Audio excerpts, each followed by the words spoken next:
Hey everyone, quick question for my property investor friends out there. Why is it that June, July and August are typically the best months of the year to find under market value properties? Guys, I'll quickly share with you why that's the case, especially in the higher cash flow strategies like student accommodation and short-term rentals. Now guys, the thing that you need to remember, when it comes to student accommodation and short-term rentals, many of these landlords that actually owns these properties do not have the right systems and processes implemented to maximize their cash flow. And the other thing that you need to remember is many of these landlords only have a limited amount of cash reserves to carry their property if they've got very high vacancy levels. So I'll quickly give you two ways or tips that you can identify these properties. The first thing that you can do is jump onto Property24, search the area of choice and put in houses or properties with 5 bedrooms or more, okay?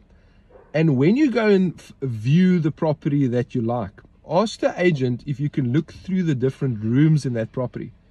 And if you can pick up that there is a vacancy level of 50 to 60% in a student accommodation property, the chances is very high that that landlord is actually under cash flow pressure, and it gives you an opportunity to come in, relieve that cash flow pressure to put in an offer typically under market value.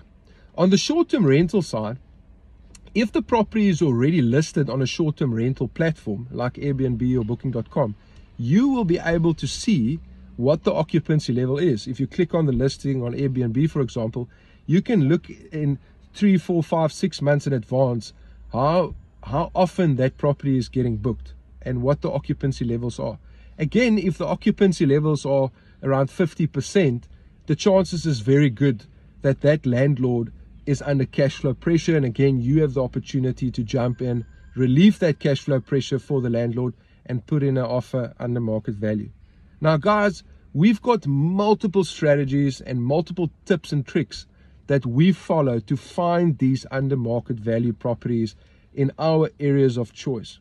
So if you wanted to learn or find out more about more of these type of strategies we follow, I want you to drop the word strategy in the comment section and we'll reach out to you and assist you in your journey when it comes to finding the right under market value properties in your property investment journey. Guys, hope you have an awesome week and we'll chat to you soon.